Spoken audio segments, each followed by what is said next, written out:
Hello, everyone, and welcome back to the Mr. Fluent English. The place where we help you improve your English and your life. I'm your host, Paul.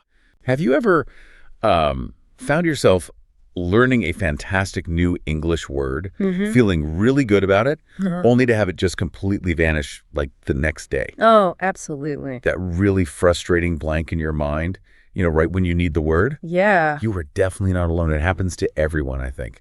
Even native speakers. It really does. Yeah. We hear it all the time from learners. They spend hours, with vocabulary lists, and then poof, the words just aren't there when they need them in a real conversation. Exactly. And that's precisely why today we're doing a Mastering English Vocabulary. Remember words for good. Yes. Our mission today is basically to give you a shortcut, some real practical ways to make English words actually stick for good this time. We want to move way beyond just like memorizing lists. Right. The goal is to share simple techniques, some fun tips too, helping you actually weave English words into your daily life naturally. So how are we going to do that? How do we unlock this? Well, first, we'll kind of unravel why our brains seem so good at forgetting words, which maybe surprisingly is sort of a feature, not really a bug, of how memory works. Okay. Then, and this is the crucial part, we'll explore how we can consciously work with our brains, to make those words stick around. Makes sense. So let's start by unpacking that common problem. Why do English words seem to slip away so easily? Okay, yeah, let's unpack this. The main reason, it turns out, is really rooted in how our brains are wired.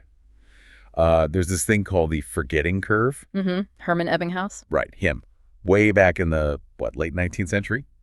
His research showed that if we don't review something, we can forget like 50 to 80% of it within just a day. It's pretty dramatic, isn't it? So is this forgetting a bug, or is it actually a feature? And how can we maybe exploit it? That's a really great question. Our brains are incredibly efficient, actually. Think of your brain like a massive library. Okay. The books you use all the time, they stay right there on the front shelves, easy to grab. Right. But if you get a new book, a new word, and you just never open it again, your brain, because it's trying to manage space and relevance, it kind of moves it to the back shelves. And eventually, it might even get rid of it if it seems truly unused. It's all about information management, really. That analogy makes so much sense. It feels like our brains are constantly tidying up. Kind of, yeah. And another huge problem I hear about, and I've definitely done this myself, is trying to cram too many words at once. Oh, yeah.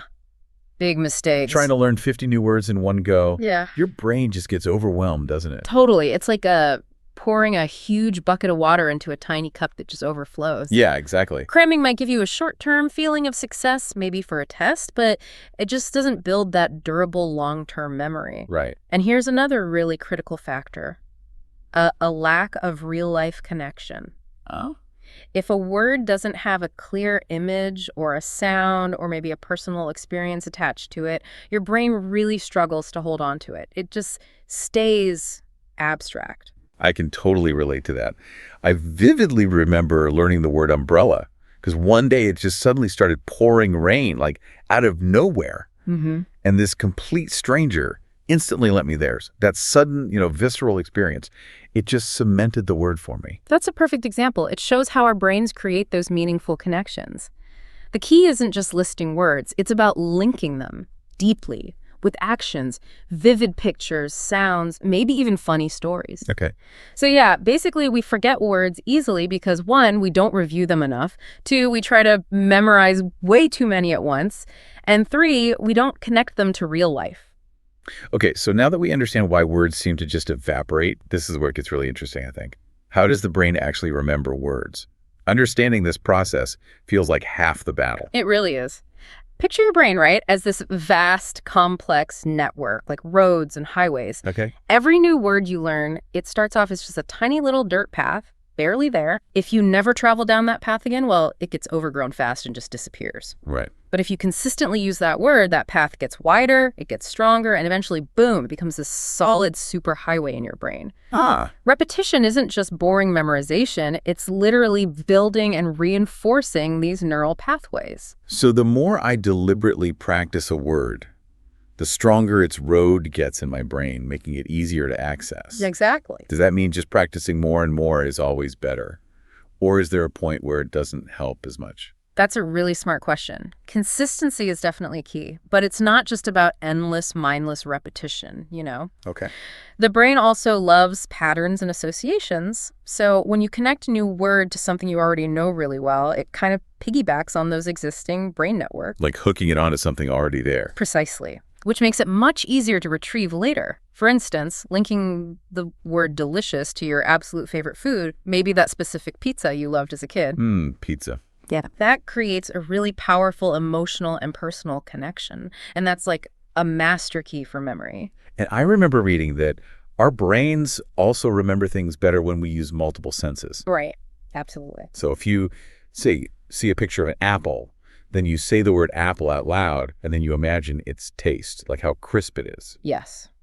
That's multisensory learning. The more sensory hooks your brain has for a word, seeing it, hearing it, maybe even feeling it or tasting it in your mind, the deeper it gets stored. Okay. And you have more ways to pull it back out again later. Makes sense. And what's really powerful here is emotion. Ah, yes. If a word makes you laugh or feel something strongly or brings back a vivid memory, your amygdala, that's the emotion center in your brain, it actually helps lock that memory down much more effectively. That makes so much sense. Like the word awkward. I had this truly cringeworthy, super awkward moment in an English class once. Oh no, we've all been there. And now that word is just like permanently burned into my memory. It's not just the feeling, but how intense it was. Right. Precisely. The stronger the emotional tag, the more memorable the word becomes. So yeah, to really help your brain hold on to words, practice recalling them actively, make those personal, vivid connections, use multiple senses, and don't be afraid to use emotion or even silly, funny stuff. Right. It really changes learning from this dry task into something much more dynamic and, well, natural. Okay, you've laid out a really strong foundation there. But before we get into even more specific memory tricks, let's talk about something that trips up so many learners. The difference between active and passive vocabulary. Ah, yes. Critical distinction. Understanding this can totally change how you approach learning, I think. It really can, and it raises that key question for lots of people. What is the difference exactly, and why does it matter so much? Right. Well, passive vocabulary is basically all the words you recognize and understand when you read or listen. Okay. But you don't typically use them yourself when you speak or write.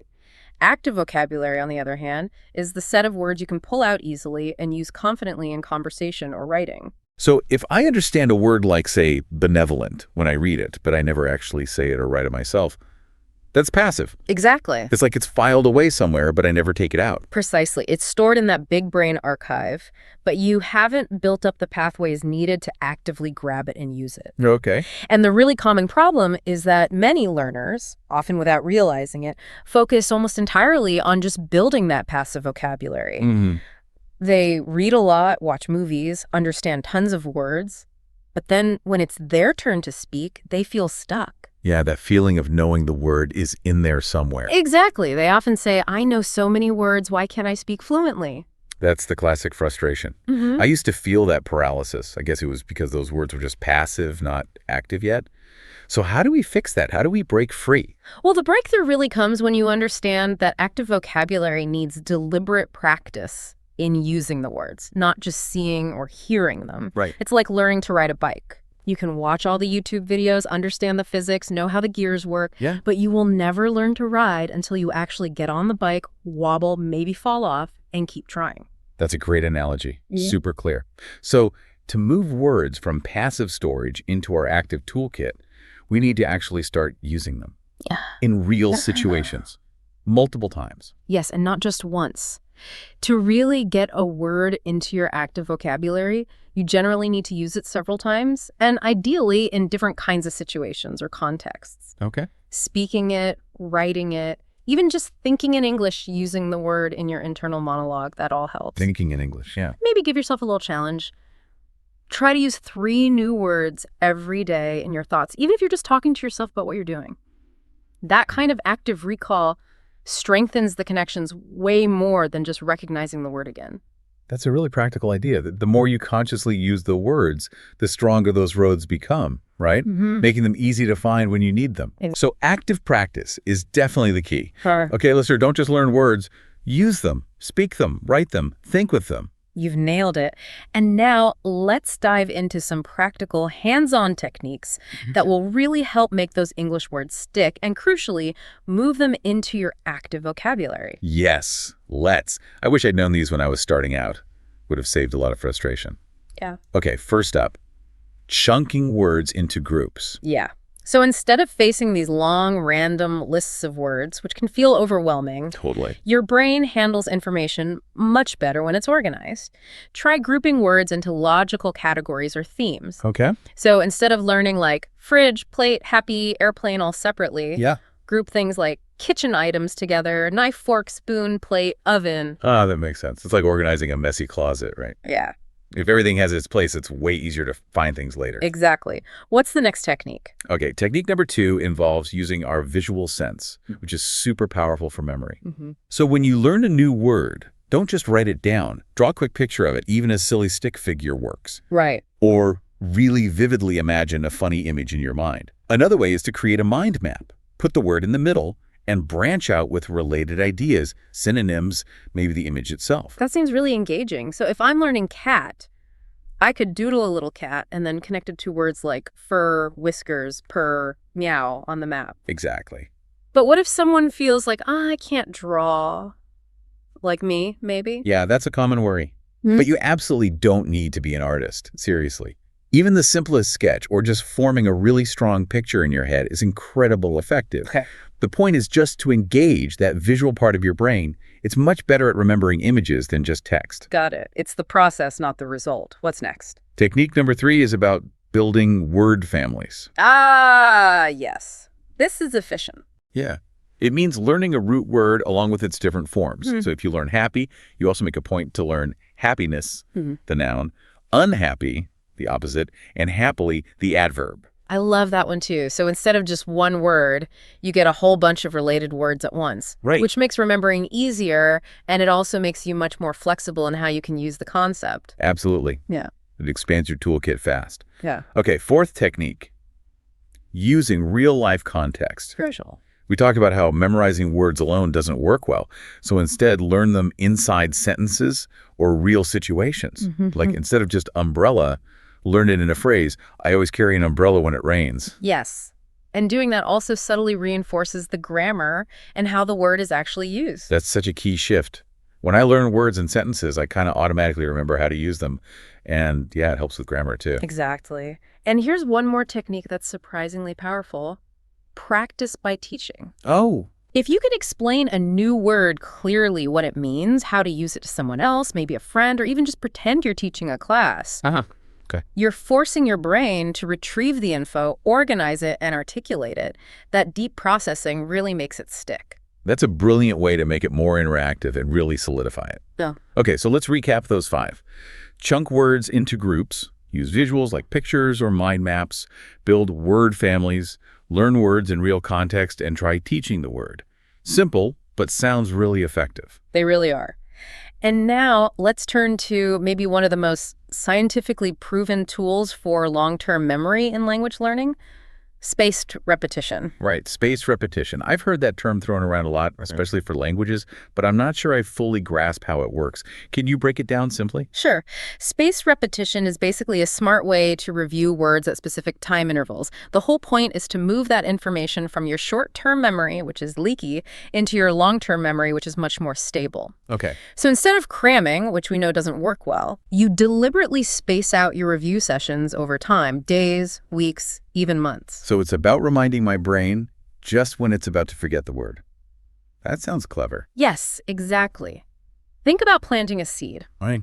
If you water it heavily once and then ignore it, it probably won't grow. Right. But if you water it consistently, just a little bit every few days, it takes root and gets strong. Learning words is kind of similar. Your brain needs that consistent but spaced out watering. That makes sense. And the clever part of spaced repetition is that it tries to show you the word again right before you'd normally forget it. That little bit of struggle to recall it actually makes the memory much stronger. Okay, that struggle is actually good for memory. So is there a specific schedule or pattern people use? Yeah, there's a common pattern that works really well for many people. You review the word on day 1 when you learn it, then review it again after 1 day, then after 3 days, then 7 days. and then maybe 14 days. The gaps get bigger each time. Exactly. That increasing interverse signals to your brain, hey, this word is important, keep it around. It tricks your brain into moving it to long-term storage. It's like a personalized workout for your memory. Wow, that's really systematic. And there are apps that manage this automatically, right? Like Anki, Quizlet, Memorize. Absolutely. Those apps are built on these spaced repetition algorithms. They handle the scheduling for you, showing you the words just when you need to see them again. Convenient. But you can totally do it manually, too, with good old-fashioned flashcards. The most important thing, though, is consistency.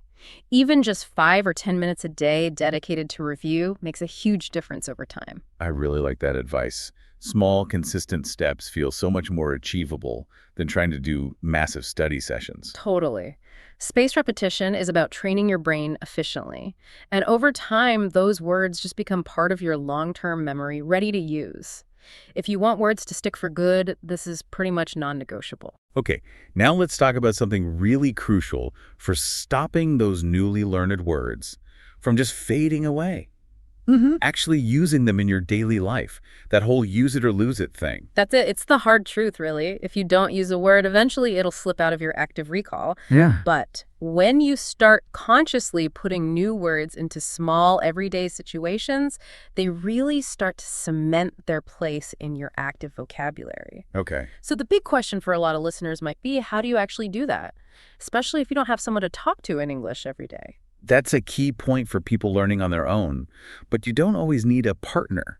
One really simple way is just talking to yourself in English. Yeah. It feels weird at first, maybe. A little. Yeah. But like when you're cooking, just say out loud, okay, I'm chopping the vegetables now. Or if you're out for a walk, oh, I see a really beautiful, vibrant garden. That's a fantastic low-pressure way to practice. It might feel a bit odd initially, but it's super effective for using new words and phrases in context. Another easy thing is keeping a short daily journal, or even just writing a few sentences each day. Like at the end of the day, just try to write 3 to 5 sentences using some new words you learned. Maybe something like, today I felt really productive. I finally tackled that tricky task, felt satisfied afterwards. That's a perfect example. The goal is to connect the words to your life, your experiences. Give them real meaning beyond just the dictionary. You could also physically label things around your house with sticky notes. Oh yeah, the sticky note method. Put mirror on the mirror, refrigerator on the fridge. Seeing the word visually again and again helps lodge it in your brain. Simple but effective visual reinforcement. And finally, if you do have friends you chat with or you're in online groups, make a little effort to sprinkle those new words into your messages. Even tiny things like, I'm feeling quite energetic today, add up. So yeah, the main message is, don't just wait passively for the perfect moment. Actively create little opportunities to use English words every day. Just try one of these methods today. You'll probably be surprised how quickly those new words start to feel more familiar. That's really practical, thanks. Okay, now let's move on to one of my absolute favorite ways to make words stick, using storytelling. Oh, yes. I'm a huge fan of this one, too. Storytelling just makes learning so much more imaginative and, memorable. Totally. Our brains are just wired for stories, aren't they? They naturally combine emotions, images, context, all the things that help memory. Exactly. It turns vocabulary practice into like a little movie scene in your head. Yeah. So take a new word you want to learn, then think up a funny or surprising or maybe an emotional situation where that word fits perfectly. Okay. Then just tell yourself a short, maybe even silly story using it. For instance, if your word is gigantic, you can imagine, yesterday I saw a gigantic ice cream cone. It was taller than me. I literally needed a ladder to eat the top scoop. That's a brilliant image. Yeah. You definitely remember gigantic after picturing that. Right. I remember when I was learning embarrassed, I imagined going to a fancy party with my shirt on inside out and having to hide in the bathroom the whole time. Oh, no. The more vivid and personal, the better. Absolutely. That's the magic. You could even challenge yourself. Pick 5 new words and try to weave them all into one crazy story. Oh, a story challenge. That sounds fun. It makes learning feel like a game, not a chore. Exactly. So the key takeaway is, don't just memorize definitions. Create. Use humor, use your imagination. It's a fantastic way to make words stick deeply. Perfectly put. Okay, now let's talk about some really powerful and sometimes kind of quirky memory shortcuts, mnemonics and associations. Ah, the memory tricks. Yeah, these are like clever little metal hooks that help you remember tricky words by creating funny or sometimes really bizarre connections. And what's cool is that mnemonics work because our brains love things that are new or weird or vivid. The crazier or more sensory the image you create, the better your brain tends to remember it. Like, for bizarre, meaning very strange, you could picture a bizarre market where, I don't know, elephants are selling ice cream. Huh. Okay. Elephants selling ice cream. Got it. Bizarre. Or for subtle, meaning not obvious, you could think of a submarine moving very subtly underwater, almost hidden. Those are great. And the classic one everyone knows is for dessert versus desert. Oh, yeah. Dessert has two S's because you always want seconds of dessert. Ah, I like that one. Simple, but effective. Little hacks like that really can make learning easier. Totally. And another really good way is making personal associations. Connect new words to your own life, maybe a favorite character from a book, or even a famous person. Okay. So for brilliant, you could picture a bright, shining light bulb. Or maybe think of that really smart friend you have. Yeah. I used to always picture my favorite teacher, who was incredibly smart, whenever I heard the word brilliant. Perfect. That instant personal link made the word feel real and easy to recall. That's exactly the idea. The more personal or emotional or even just plain silly the connection is, the better the word will stick. So don't be afraid to get creative, even if it feels a bit ridiculous. Right. Mnemonics and associations turn potentially dull word lists into fun little memory games. Okay, great advice. Now, we've got all these powerful techniques. Let's talk about some common mistakes or pitfalls that learners often fall into. Knowing these can save a lot of time and frustration. Good idea.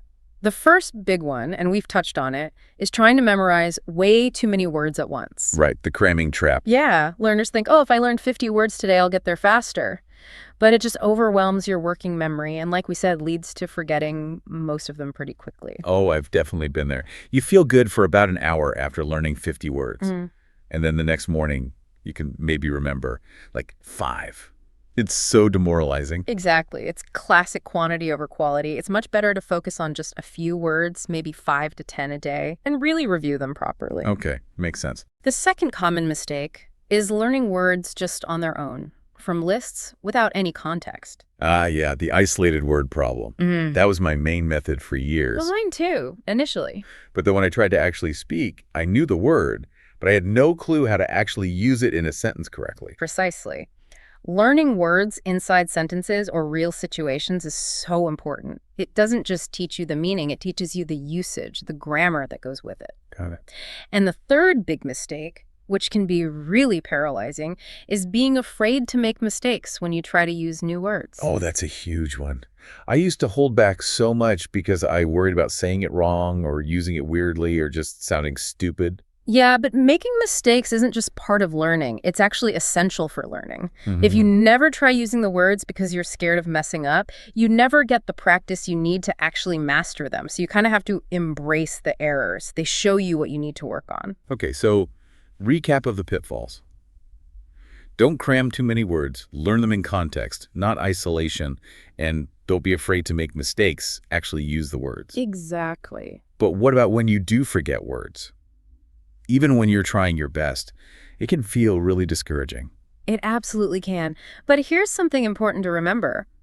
Forgetting is not a sign of failure. It's completely normal. It's just part of how learning works. Even for native speakers. Even for native speakers. We forget words all the time or have that tip of the tongue feeling. Okay, that's comforting. So try not to see forgetting as a setback. Think of it more like a signal from your brain saying, hey, maybe review this one again. Like a little reminder system. Yeah, like when you work out muscles, you feel a bit of strain, you need recovery, then you get stronger. Memory is kind of similar, that forgetting and relearning actually strengthens the connection. Okay, that's a much more positive way to look at it. So don't beat yourself up about forgetting. Just see it as a sign to practice more. Exactly. Every time you make that effort to recall, you're strengthening those pathways. Language learning is a marathon, not a sprint. Right? Be patient with yourself. Celebrate the small wins. Good advice. You genuinely will surprise yourself with how much you remember and can actually use over time. Definitely. All right, we have covered so much ground today, packed with insights. To kind of wrap things up, let's maybe summarize the key takeaways and give people a simple daily routine they could start using right away. Sounds like a plan. Yeah. So, first big takeaway. Consistency is king. Even just 10 or 15 minutes every single day is way more effective than one long session once a week. It helps build and maintain those brain pathways. Yes, small daily steps win the race. Second, mix up your learning methods. Don't just do flashcards. Right. Use different things, write sentences, talk out loud, listen to things, watch things. Using multiple senses helps words stick better. Keeps it fresh, too. Third, make sure you review regularly, ideally using that spaced repetition idea. Don't just learn a word once and hope it sticks. Schedule those reviews. And finally, the big one. Use the words. Actively integrate them into your daily life. Speak, write, think in English whenever you can. Use it or lose it. Absolutely. Yeah. Okay, now for that simple, totally doable daily routine, maybe 5 minutes reviewing older words, flashcards, an app, whatever. Okay. Then another 5 minutes learning just a few new words, maybe 3 to 5. Use those images, stories, mnemonics we talked about. Manageable chunks. Then, crucially, 5 minutes actually using those new words. Write some sentences, say them out loud in sentences. Active practice. Yeah. And then maybe just a few minutes here and there during the day for that self-talk or mentally practicing the words while you're doing other things. That sounds like a really solid, manageable routine. Maybe 15, 20 minutes total, but it hits all the key points. Exactly. The goal is to make vocabulary building feel less like a chore and more like a natural, enjoyable habit. So find a time that works for you, stick to it, and your English vocabulary really will grow faster than you think. And maybe one final thought to leave people with. Think about how engaging with words in this active way does more than just help you remember them. It's not just about collecting words like data points. It's about transforming language from something abstract into a real, living tool. A tool for connection, for expressing yourself more fully, for understanding the world in a richer way. That's a powerful way to put it. It's really about making English truly yours, unlocking that next level of communication.